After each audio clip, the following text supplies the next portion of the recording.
So, I wanted to give a quick shout out to the last book that I finished during the month of July. And that would be my continuation of the Nightmareverse by L.L. McKinney, A Dream So Dark, which is book 2. The first one was A Blade So Black. I love this series so much. I listened to this one in large part while I was working, because I often have audiobooks on while I work because it helps me to get through my workday. It was a great one to do it with. It was such a good book, such a fun sequel. I honestly don't know what's going to be in the next one, because in a lot of ways it felt like they resolved a lot of the conflicts that were not quite addressed at the end of the first one. So I'm really curious to see where the story goes from here. But so good, so fun. I loved the continued expansion of this fun wonderland that they've designed. The characters were so fun. It was great too, because we even introduced more new characters.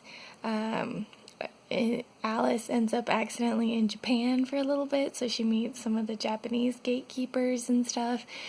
And they were all so fun, and the relationships are really interesting. The dynamics are going in all kinds of unexpected places, and I was just super excited by this book, and I'm super happy that I got to read it. And since the next book doesn't come out till 2021, I might even end up rereading / listening to both of them before that comes out, because I've just loved the series so much.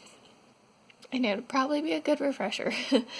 But yeah, I really loved it. I did want to talk about one thing that in a sense is maybe a spoiler for the story, but doesn't really spoil the story so much as it's just an aspect of the story that comes up at the very end of it that I thought was so cool, and that I really wanted to touch on for this book because I really appreciated it.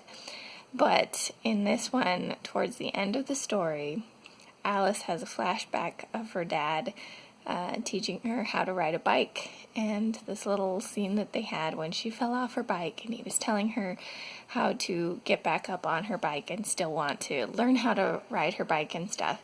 And he talks her through this, and he tells her to say that I am Alice Kingston, and I am afraid, but fear does not control me. And it was so beautiful and so empowering, and then she uses it for stuff that's going on in the end of the story to help her be motivated to actually go through with what she needs to do, to help all of her friends at the end of the story. And I loved it. It was such a good line. I am Alice Kingston. I am afraid, but fear does not control me. I think that's a great and a lesson for all of us. So I just wanted to say that. And I know this is a really short little thought, almost more than even a review, but I just wanted to say how much I love the story, and that I'm so glad that I've read this series, and that I'll probably be rereading it, especially as it gets close to the next book coming out.